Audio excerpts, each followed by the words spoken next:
Para compreender plenamente a importância de São João Batista e como se originou o feriado, ou dia de São João, precisamos primeiro situar-nos no cenário histórico e religioso da época. Vamos voltar ao início do século I d.C., um período de grande agitação e expectativa para o povo judeu. Nessa época, a terra de Israel estava sob o domínio do Império Romano. A Judéia era governada por procuradores romanos, enquanto a Galileia e outras regiões eram governadas por tetrarcas, como Herodes Antipas. A ocupação romana trouxe não apenas opressão política, mas também uma mistura cultural que perturbava os judeus devotos. Os impostos pesados, a presença constante de soldados romanos e as práticas pagãs dos romanos criavam um ambiente de tensão constante.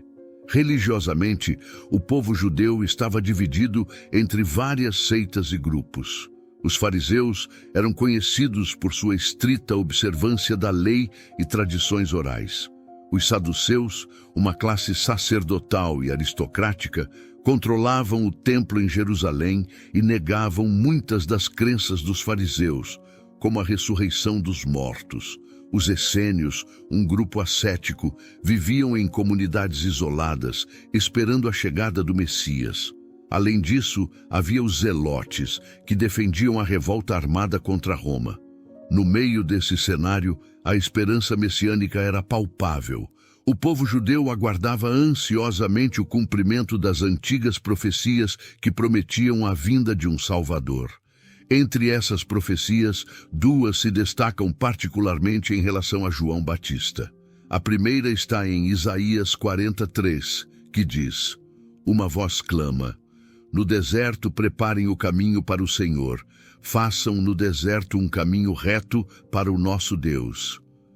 Essa passagem profetiza alguém que viria antes do Messias, preparando o caminho para ele, exortando o povo a se arrepender e voltar-se para Deus. A segunda profecia relevante encontra-se em Malaquias 3:1. Eu enviarei o meu mensageiro que preparará o caminho diante de mim. E então, de repente, o Senhor que vocês buscam virá ao seu templo. O mensageiro da aliança, a quem vocês desejam, virá, diz o Senhor dos Exércitos. Aqui, Deus promete enviar um mensageiro para preparar o caminho para a vinda do Senhor, reforçando a ideia de que um precursor anunciaria a chegada do Messias. Diante dessas profecias, a expectativa messiânica atingiu seu ápice. O povo judeu, cansado de opressão e corrupção, ansiava pela chegada do Messias, que traria libertação e restauração. Muitos acreditavam que o Messias seria um líder político e militar, alguém que libertaria Israel do jugo romano e restauraria o reino de Davi. Essa esperança messiânica não estava limitada aos eruditos e líderes religiosos. Permeava todas as camadas da sociedade. Homens e mulheres comuns viviam na expectativa de que a qualquer momento o Messias poderia aparecer, trazendo consigo a tão esperada salvação. É nesse contexto fervoroso e cheio de expectativas que João Batista emerge. Sua vida e ministério são diretamente ligados a essas antigas profecias e à esperança messiânica que dominava a mentalidade do povo judeu. Em meio ao deserto, João Batista surge como a voz que clama, convocando o povo ao arrependimento e preparando o caminho para a chegada do Messias prometido. Sua história começa com Zacarias e Isabel, seus pais, um casal piedoso que vivia nos dias do rei Herodes, o Grande. Zacarias era sacerdote da ordem de Abias, e Isabel, descendente de Arão, compartilhava com seu marido uma herança sacerdotal. Ambos eram descritos como justos diante de Deus, observando irrepreensivelmente todos os mandamentos e preceitos do Senhor. No entanto, havia um fardo pesado em suas vidas. Isabel era estéril e ambos já estavam avançados em idade. A falta de filhos era não só uma fonte de dor pessoal, mas também de estigma social, já que a descendência era considerada uma bênção divina. Certa vez, Enquanto Zacarias cumpria suas funções sacerdotais no templo de Jerusalém, ele foi sorteado para entrar no santuário do Senhor e queimar incenso, uma honra rara e especial. Enquanto a multidão de fiéis orava do lado de fora, Zacarias se encontrava sozinho diante do altar de incenso, envolto no silêncio sagrado. De repente, o anjo Gabriel apareceu ao lado direito do altar. Zacarias ficou atemorizado, mas o anjo disse: "Não tenha medo, Zacarias. Sua oração foi ouvida. Isabel, sua esposa, lhe dará um filho, e você lhe dará o nome de João. Ele será motivo de grande alegria e regozijo, e muitos se alegrarão por causa do nascimento dele, pois será grande aos olhos do Senhor. Ele nunca tomará vinho nem bebida fermentada, e será cheio do Espírito Santo desde antes do seu nascimento. Ele converterá muitos dos filhos de Israel ao Senhor, seu Deus, e irá adiante do Senhor no espírito e poder de Elias, para fazer voltar o coração dos pais aos filhos, e os desobedientes à sabedoria dos justos, para deixar um povo preparado para o Senhor." Diante de tal anúncio extraordinário, Zacarias, atônito, perguntou ao anjo: "Como posso ter certeza disso? Sou velho e minha mulher está em idade avançada." A resposta de Gabriel foi imediata e severa: "Eu sou Gabriel, que está sempre na presença de Deus. Fui enviado para falar com você e lhe trazer essas boas novas. Agora você ficará mudo e não poderá falar até o dia em que isso acontecer, porque não acreditou nas minhas palavras, que se cumprirão no tempo devido." Enquanto isso, as pessoas do lado de fora começavam a se inquietar, pois Zacarias demorava muito no santuário. Quando ele finalmente saiu, estava incapaz de falar, comunicando-se apenas por gestos. Todos perceberam que ele tinha tido uma visão no templo. Após terminar seu período de serviço no templo, Zacarias voltou para casa. Pouco tempo depois, sua esposa Isabel concebeu. Ela se manteve reclusa por 5 meses e disse: "Isto é obra do Senhor. Agora ele olhou para mim com favor e retirou a minha humilhação diante do povo." O anúncio do nascimento de João Batista é um dos eventos mais milagrosos e significativos do Novo Testamento. A intervenção direta de Deus na vida de Zacarias e Isabel, um casal justo, mas desprovido de filhos, marca o início de um novo capítulo na história da salvação. A concepção de João, apesar da esterilidade de Isabel e da idade avançada do casal, é um poderoso testemunho do cumprimento das promessas divinas e da preparação para a chegada do Messias. O tempo passou e chegou o momento do cumprimento da promessa. Isabel deu à luz um filho.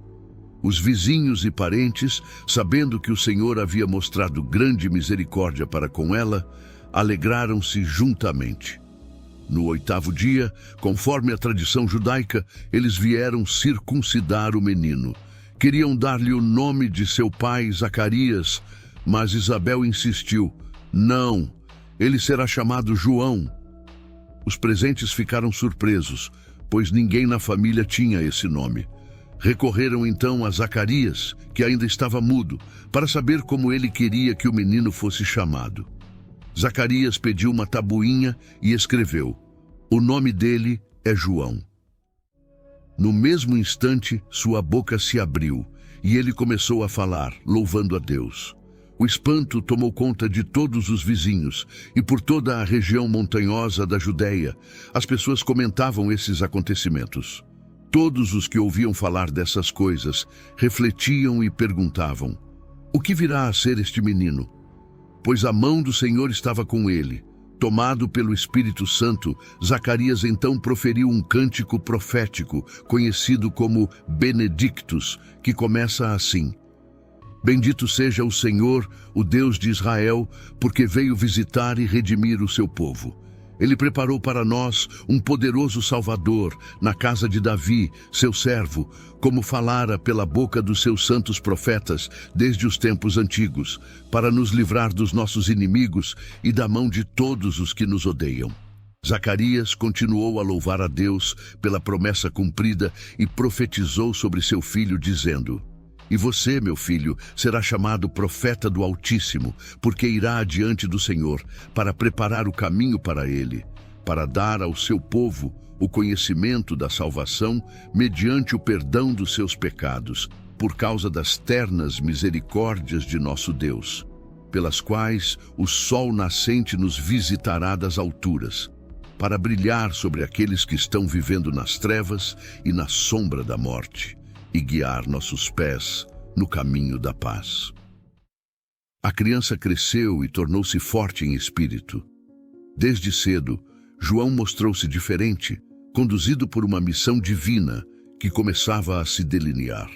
Ele passou sua infância e juventude no deserto, longe das comodidades da cidade e das influências corruptoras, vivendo uma vida de simplicidade e preparação. Vestia peles de camelo e um cinto de couro ao redor da cintura. Sua alimentação era simples e rústica, composta de gafanhotos e mel silvestre, refletindo sua vida de ascetismo e devoção. Nesse ambiente inóspito e solitário, João desenvolveu um caráter robusto e uma espiritualidade profunda, sintonizando-se cada vez mais com o propósito que Deus havia traçado para sua vida. Era o começo de uma jornada que o tornaria uma das vozes mais poderosas e proféticas de todos os tempos, um precursor destinado a preparar o caminho para a chegada do Messias. A sua presença no deserto e seu estilo de vida chamavam a atenção e transmitiam uma mensagem de urgência e autenticidade.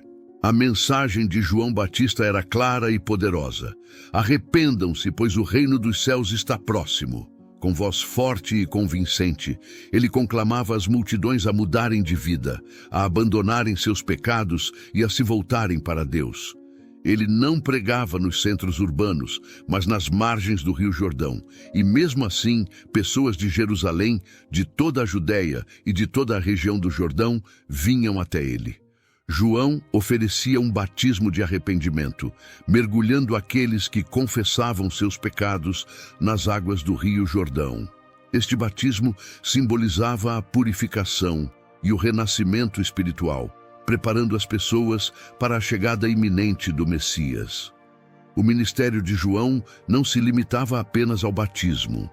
Ele também desafiava a hipocrisia e a injustiça. Quando via muitos fariseus e saduceus virem para serem batizados, ele os confrontava com dureza, chamando-os de raça de víboras e perguntando quem os tinha advertido para fugir da ira vindoura.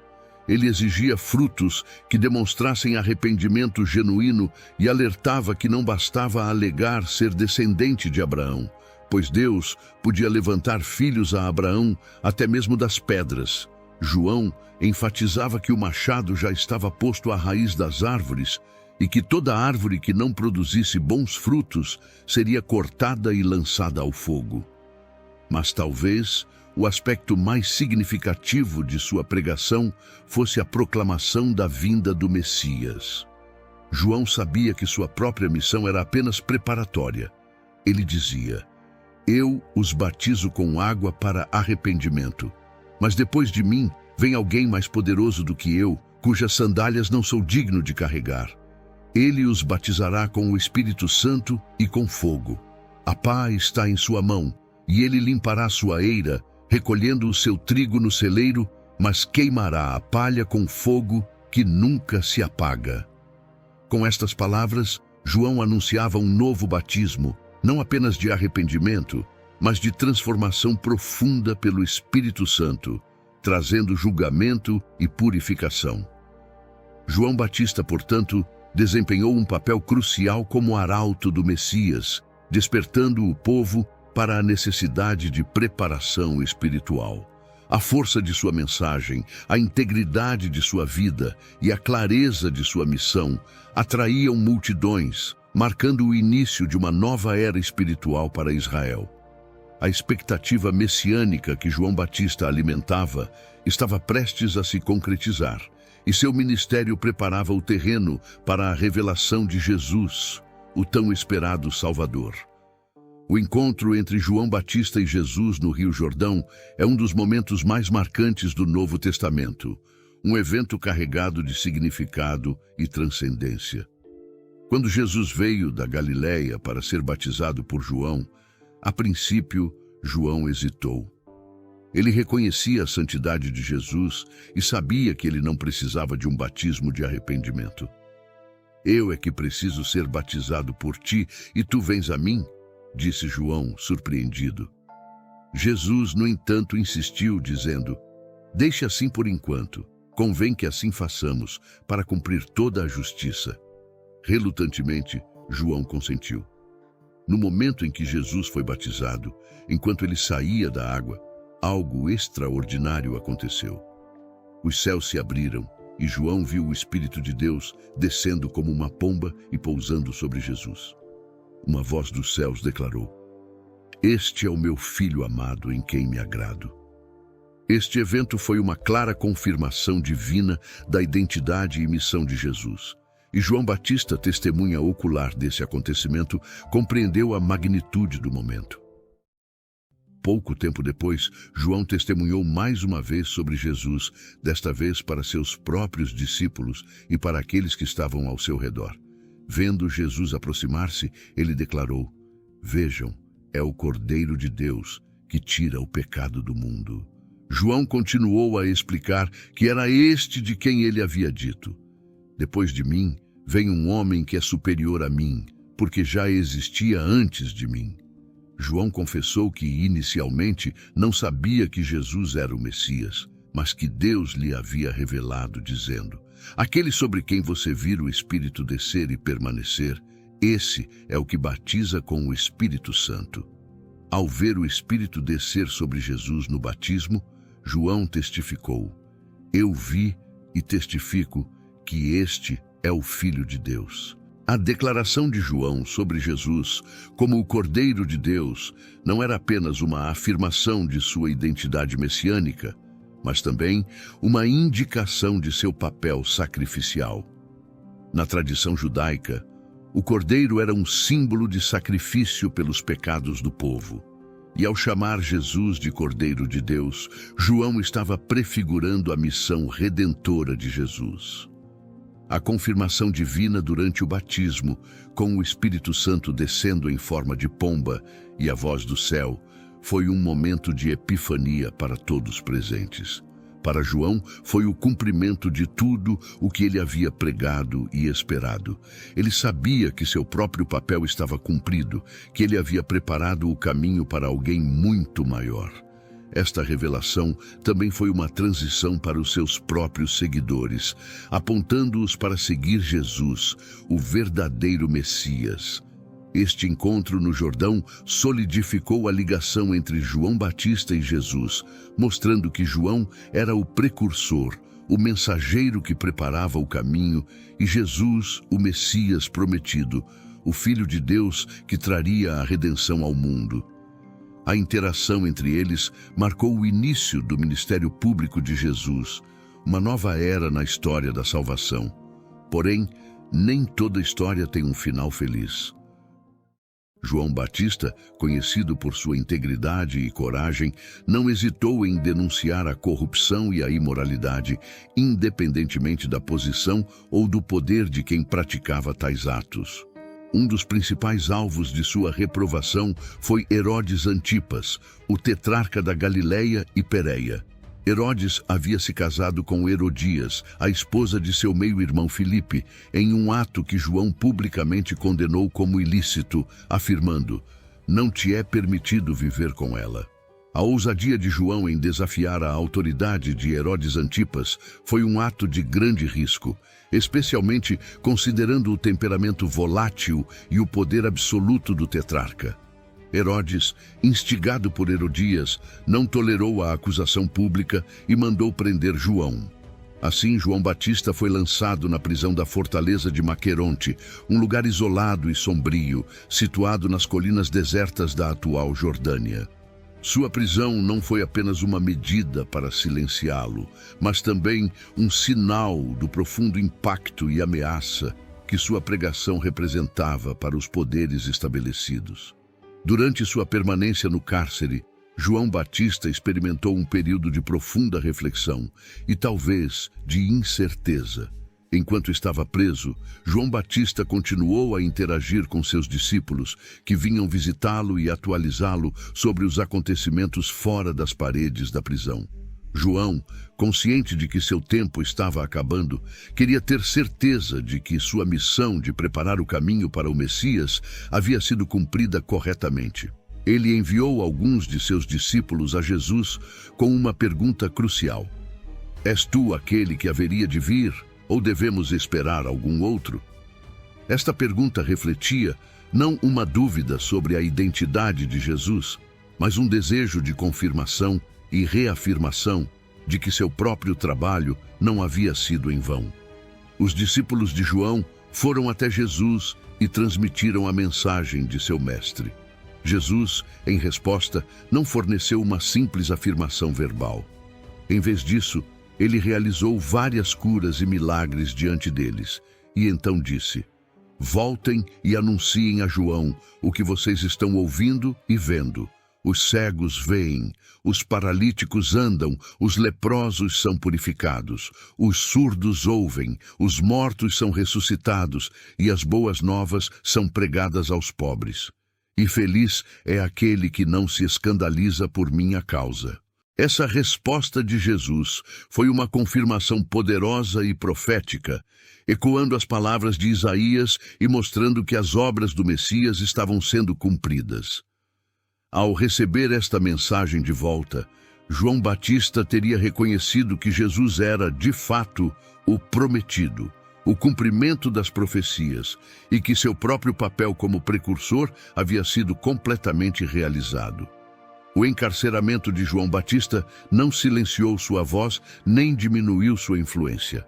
Seus discípulos continuaram a honrar e a propagar seus ensinamentos, e sua coragem em enfrentar Herodes ressoava como um testemunho da integridade e da força de seu caráter. João permaneceu firme em sua convicção, mesmo diante da prisão e das adversidades, demonstrando que seu compromisso com a verdade e a justiça estava acima de qualquer temor humano. A prisão de João Batista, em vez de ser um fim, marcou a continuidade de sua influência espiritual e moral, preparando o caminho para a obra redentora de Jesus. Tempos depois, durante a celebração do aniversário de Herodes, uma festa grandiosa foi organizada, repleta de convidados influentes e nobres da região. Em meio às festividades, a jovem Salomé, filha de Herodias e enteada de Herodes, foi chamada a dançar para os presentes. Sua dança encantou tanto Herodes quanto seus convidados, e em um momento de entusiasmo e impulsividade, Herodes fez uma promessa extravagante a Salomé: Peça-me qualquer coisa que você quiser, e eu lhe darei até metade do meu reino. Salomé, aconselhada por sua mãe Herodias, pediu algo terrível e inesperado: Quero que me des agora, num prato, a cabeça de João Batista. Herodes ficou profundamente consternado com o pedido. Apesar de seu temor por João e de saber que ele era um homem justo e santo, Herodes havia feito uma promessa na frente de seus convidados, e por orgulho e para manter sua palavra, sentiu-se obrigado a cumpri-la. Imediatamente, Herodes enviou um carrasco à prisão com ordens para decapitar João Batista. No calabouço escuro de Maqueronte, João foi executado de maneira brutal. Sua cabeça foi trazida em uma bandeja e entregue a Salomé, que por sua vez a levou à sua mãe, Herodias. Este ato bárbaro foi a culminação da vingança de Herodias contra João por sua denúncia pública do casamento dela com Herodes. Após a execução, os discípulos de João Batista, ainda fiéis ao seu mestre, vieram buscar seu corpo. Com grande reverência e tristeza, eles levaram o corpo de João e o sepultaram. Em seguida, foram informar a Jesus sobre a trágica morte de João. A decapitação de João Batista foi um momento de profunda tristeza e injustiça, mas também marcou o fim de seu papel como precursor do Messias. Sua vida de devoção, coragem e sacrifício não foi em vão. Ele havia preparado o caminho para Jesus, cumprindo assim sua missão divina. A crueldade de sua morte apenas sublinhou a corrupção e a decadência moral daqueles que se opunham à mensagem de arrependimento e justiça que ele proclamava. O legado de João Batista é de extrema importância, marcado por seu papel vital na preparação do caminho para Jesus. Desde seu nascimento milagroso até seu ministério impactante no deserto, João desempenhou uma função crucial na história da salvação. Sua vida e mensagem foram um elo entre as profecias do Antigo Testamento e o cumprimento dessas promessas em Jesus Cristo. João foi o arauto, a voz que clamava no deserto, chamando as pessoas ao arrependimento e à preparação para a chegada do Messias. No Novo Testamento, João Batista é repetidamente mencionado como um profeta sem igual. Jesus, em Mateus 11:11, afirma: "Digo-lhes a verdade, entre os nascidos de mulher não surgiu ninguém maior do que João Batista. Todavia, o menor no reino dos céus é maior do que ele." Esta declaração sublinha a grandeza de João como o último e maior dos profetas do Antigo Testamento, mas também aponta para a nova era inaugurada por Jesus, onde todos os crentes têm acesso direto ao reino de Deus. A origem da celebração do dia de São João remonta ao início do cristianismo, quando a Igreja Católica e outras denominações cristãs começaram a honrar santos e mártires através de festividades em datas específicas. São João Batista, por sua importância como o profeta que anunciou a vinda do Messias e batizou Jesus no Rio Jordão, ganhou uma celebração especial.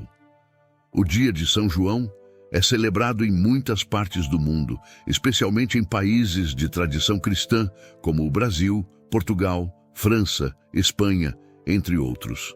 Esta data homenageia São João Batista, uma figura importante no cristianismo, conhecido como o precursor de Jesus Cristo. O feriado de São João é comemorado em diferentes datas ao redor do mundo, geralmente próximo ao solstício de verão no hemisfério norte, em 24 de junho, ou próximo ao solstício de inverno no hemisfério sul, em 24 de junho ou 25 de junho, dependendo da tradição local. As festas de São João são marcadas por uma mistura de elementos cristãos e tradições populares. Em muitos lugares, há fogueiras, que simbolizam a purificação e a luz de Cristo, além de danças, músicas e pratos típicos. As comemorações incluem rituais que remontam a tradições pré-cristãs de celebração do solstício, como pular a fogueira, queimar bonecos de palha, além de distribuição de alimentos como milho cozido, canjica, pamonha, entre outros. Além do aspecto festivo, o feriado de São João é uma oportunidade para os fiéis refletirem sobre a vida e a mensagem de São João Batista, seu papel como precursor de Jesus Cristo e sua importância na história da fé cristã. É também um momento para renovar a devoção e celebrar a fé comunitária. As principais mensagens de João Batista foram centradas no arrependimento e na iminência do reino de Deus.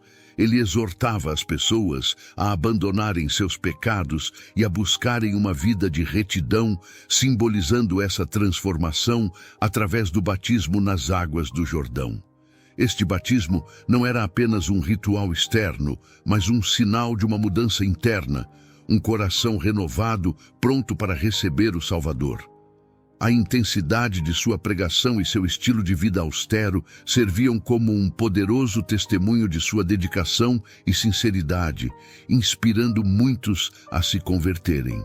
João também proclamou com clareza a vinda de alguém maior do que ele, alguém que batizaria com o Espírito Santo e com fogo.